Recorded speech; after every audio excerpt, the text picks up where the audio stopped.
자, 여러분들 반갑습니다. 이교수 인사드립니다.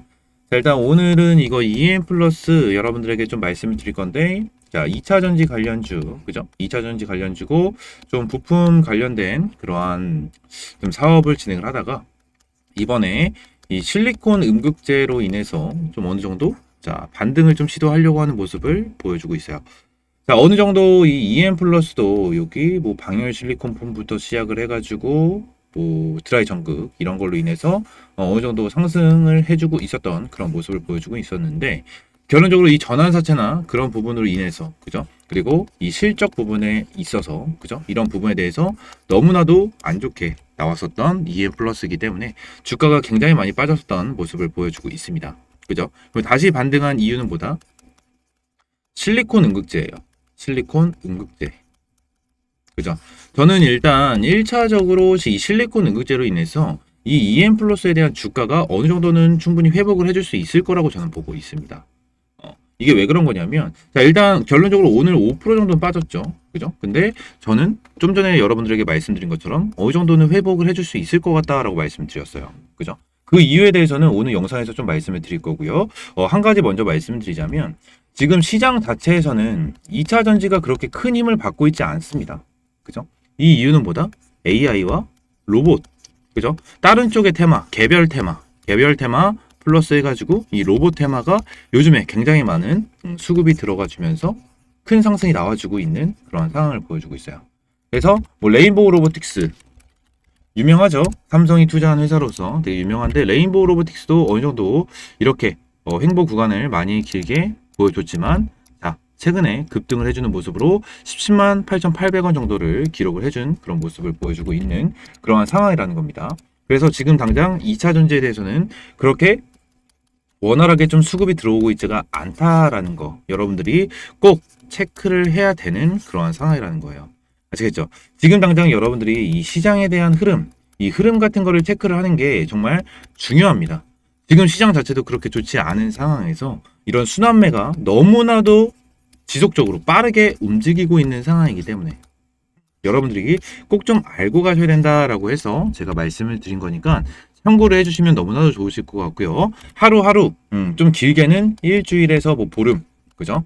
짧게는 뭐 하루 이틀 안에서도 테마가 일로 갔다가 절로 갔다가 너무나도 반복이 돼요. 너무나도 반복이 되니까 이런 부분 여러분들이 필히 체크를 해야 되는 부분이다라고 먼저 말씀을 드리고요.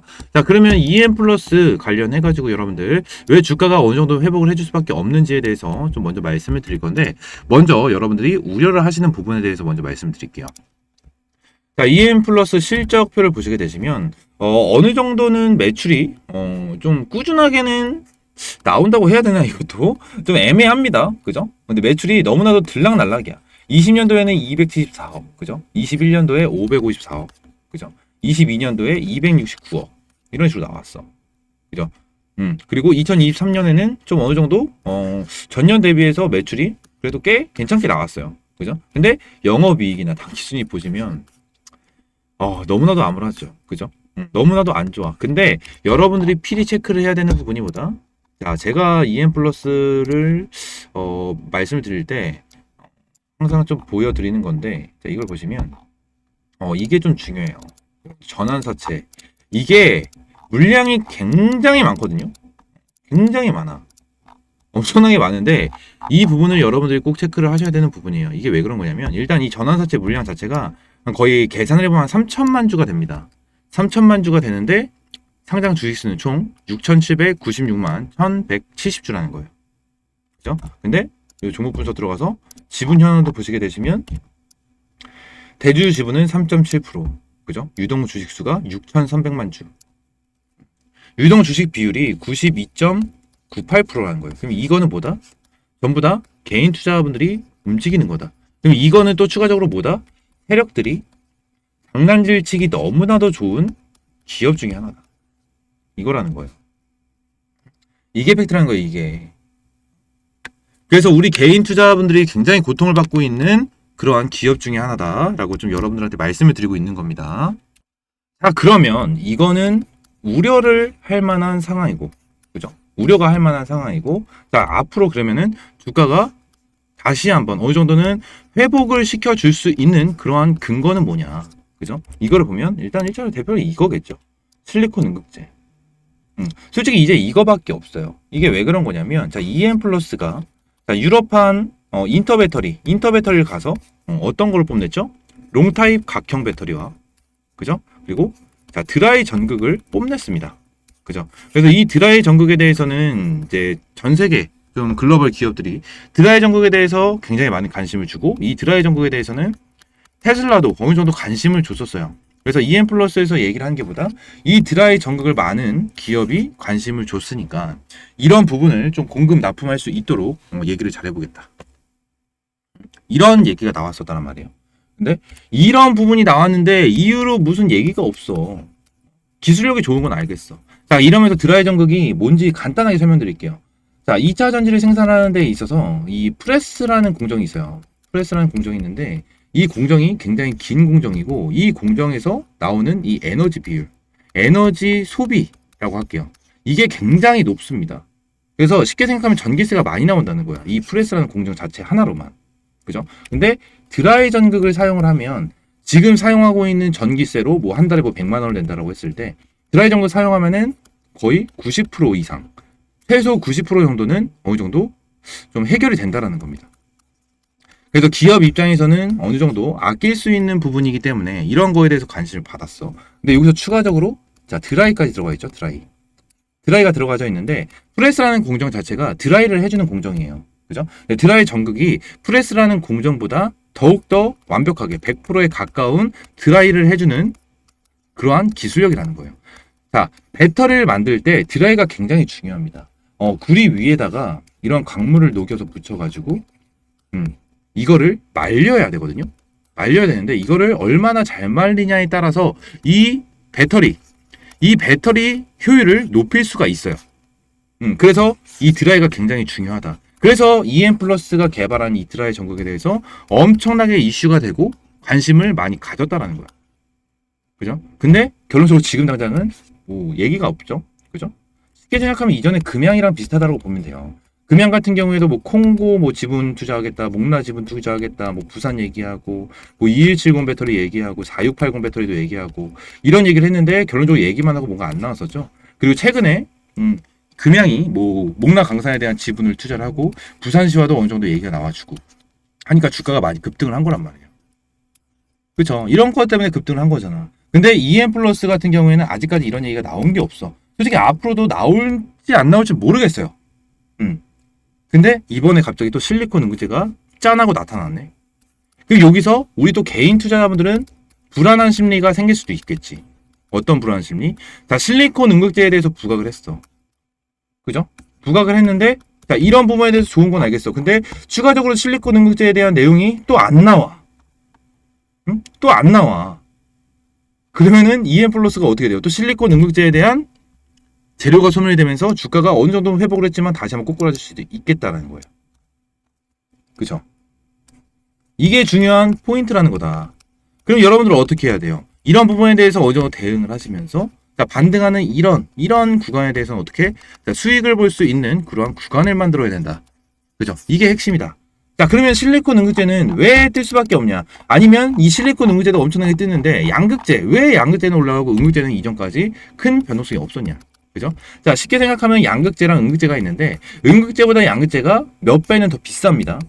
비싸요. 그래서 양극재 기업들이 많이 올라갔던 거야. 근데 응급제가 지금 다시 한번 이슈가 되는 이유가 뭐다? 자, 양극재 같은 경우에 응급제 이렇게 있는데 여러분들 아셔야 되는 부분이 있어요. 전기차에 대한 문제점이 세 가지가 있죠. 뭐였죠? 안정성. 2번 충전 시간. 3번 뭐예요? 주행거리죠. 주행거리. 자, 그래서 양극재 같은 경우에는 1번에 대한 안정성, 그리고 자, 2번에 이제 주행거리가 가능합니다. 자, 이렇게 두 가지를 가져갈 수 있어요. 양극재에서. 응급제는 또 뭐야? 1번 주행거리, 2번 충전 시간이에요. 이렇게 사용할 수가 있어요. 2차 전지에 대해서. 근데 양극재에 대해서 이 안정성 같은 경우에는 리튬으로 화재가 발생이 되는 경우가 많기 때문에 리튬을 좀 어느 정도 분쇄 가공을 진행을 하면 이 화재 위험도가 많이 떨어지니까 어느 정도 해결이 돼. 그럼 주행거리 같은 경우는 어떻게 돼요? 지금 정부랑 전 세계적으로 주행거리를 기존에 있던 내연 기관 차랑 비슷하게 만들어라. 근데 지금 당장 전기차는 한 400에서 많게는 한 600km까지 가능하죠. 근데 내연기관차 같은 경우에는 한 800에서 1000km까지 가능하단 말이에요. 이만큼까지 끌어올려야 돼요. 여러분들 이거 끌어올리려면 어떻게 해야 돼?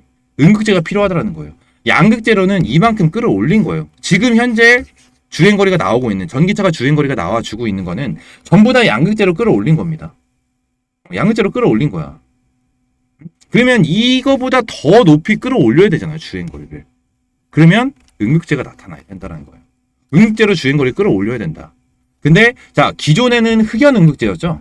흑연 이 비율이 굉장히 높게 들어간 응급제를 만들었습니다. 근데 실리콘 응급제가 바뀌었어. 이게 왜 바뀐 거냐? 흑연 응급제에 비해서 실리콘 응급제가 획기적으로 주행거리를 늘릴 수가 있고요. 충전 시간도 원래 1시간 걸리던 게 5분으로 단축을 했다. 근데 솔직히 저 5분 같은 경우에는 진짜 기존에 비해서는 굉장히 좋아진 건 맞아요. 근데 저는 이 5분보다도 더 빨라져야 된다고 저는 생각을 하거든요. 그래서 이 실리콘 응급제에 대해서 계속해서 개발은 진행이 될 수밖에 없다. 나중에는 뭐 실리콘 응급제를 떠나서 뭐 다른 또 응급제가 새로운 게 나타날 수도 있겠지. 그죠? 자, 근데 지금 EM 플러스가 이걸로 어느 정도 회복을 할 수 있는 근거. 이 근거가 뭐다? 흑연 때문이에요. 흑연. 흑연. 이것 때문에 이건 때문에. EM 플러스 정부 흑연 국산화 추진. 이게 왜 그런 거냐면 자, 여러분들 지금 EM 플러스가 실리콘 응급제로 이제 주가가 반등이 나왔는데 이게 왜 나왔냐면은 얘네들은 직접적으로 이 실리콘 응급제와는 좀 달라요. 흑연입니다. 흑연. 근데 흑연이 왜 응급제라는 게 되냐면 응급제가 계속 개발에 성공을 하고 뭐 개발이 나와주면서 실리콘 응급제 흑연에서 실리콘으로 바뀐 것처럼 계속해서 개발을 하면서 뭔가 새로운 게 튀어나오겠죠. 그죠? 튀어나오면 결론적으로 뭐가 필요하냐면 흑연은 무조건 들어가야 돼요. 그러니까 흑연은 응급제에 무조건 들어가야 되는 핵심 강물 중에 하나예요. 그래서 최근 여기 산자부는 2차전지 응급제 핵심 소재인 흑연의 국산화 정책이 심혈을 기울이고 있다. 현재 흑연은 전량 수입에 의존하고 있다. 이것 때문에 그런 거예요. 이 전량 수입이거든요. 그러니까 100%가 전부 다 수입을 하고 있다는 거예요. 어디서? 중국에서. 2025년도 이후에 어떻게 해야 된다? 중국에 대한 의존도를 아예 없애야 된다. 아예 없애야 되기 때문에 이런 부분에 대해서 어떻게? 국산화에다가 진행을 해야 된다. 그죠? 이런 거를 진행을 하고 있다는 거예요. 그래서 충분히 EM 플러스 같은 경우에는 이 흑연으로 추가적으로 이제 어느 정도 주가는 회복을 해줄 수 있는 그러한 상황이긴 하지만 결론적으로 얘네들이 이 흑연을 진짜 가지고 어떻게 하는지 이전처럼 진짜 얘기만 하고 말만 뭐 번지르르 얘기하고 뒤에서는 뭐 아무 말도 안 나오는 이런 행동 말고 진짜 지금처럼 흑연 뭐 응급제 이런 거 나온 것처럼 이후에 이런 거 했다. 내가 이거를 했다. 이런 게 좀 나와줬으면 좋겠어요. 좀 이렇게 주목을 받았으면 좋겠어. 그렇죠? 그래서 EM 플러스는 뭐 세계 최초로 2차전지 효율을 극대화할 수 있는 액상 그래핀을 개발한 바 있다. 이런 식으로 되어 있죠. 개발을 했는데 뭔가 이걸 써먹질 못하잖아. 그죠? 그래서 액상 그래핀, 이거 그래핀 코팅 등 활용되는 소재다. 그래핀은 흑연 기반의 소재고요. 그리보다 100배 이상 전기가 잘 통하고 강철보다 이거 왜 계속 이렇게 되죠? 자, 강철보다 200배 강해 꿈의 신소재로 불린다. 그죠? 자, 이 꿈의 신소재로 불린다라고 하는데 지금 EM 플러스가 이걸 이제 최초로 만들었는데 지금 이거 관련해 가지고 누가 올라가요? 크리스탈 신소재. 자, 크리스탈 신소재 주가가 좀 빠지긴 했지만 결론적으로 크리스탈 신소재가 그래핀으로 다시 한번 이목을 끌어줬었어요. 그렇죠? EM 플러스랑 크리스탈 신소재는 똑같아. 그죠? 이런 부분은 여러분들 꼭 좀 참고를 해주셨으면 좋겠고요. 자, EM 플러스 여러분들 앞으로 진짜 대응이 중요하고요. 얘네 지금 반등에 성공을 하고 오늘 같은 경우에는 5%가 어느 정도 빠진 모습을 보여주고 있긴 하지만 어느 정도 좀 리스크가 있는 그러한 기업이다. 그래서 제가 여기 대응 전략 자료를 좀 준비해놨어요. EM 플러스 대응 전략 자료 준비해놨고 먼저 말씀드리면 여기 상단에 있는 010-482-8706번으로 EN이라고 두 글자 남겨주시면 제가 이거 대응 전략 자료 여러분들에게 문자로 제공을 하거든요. 자, 문자로 제공을 하니까 여러분들 문자로 이거 대응 전략 자료 받아가시면 되고요. 1번 기업 전망 자료 기업 전망부터 보도 자료 여러분들 핵심 요약본 받아가시면 될 것 같고 투자 전략, 매도 전략 나와 있는데 투자 전략은 이 매수 타점, 기매수 타점, 뭐 추매 타점 이렇게 나와 있는데 이거는 그냥 눈으로 체크하시면서 보시면 되고 3번 목표가 나와 있습니다.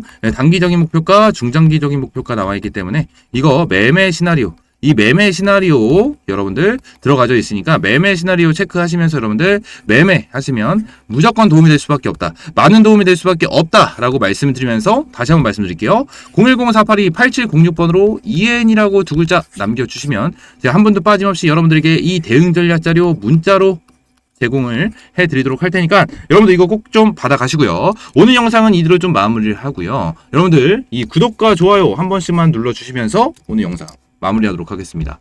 감사합니다.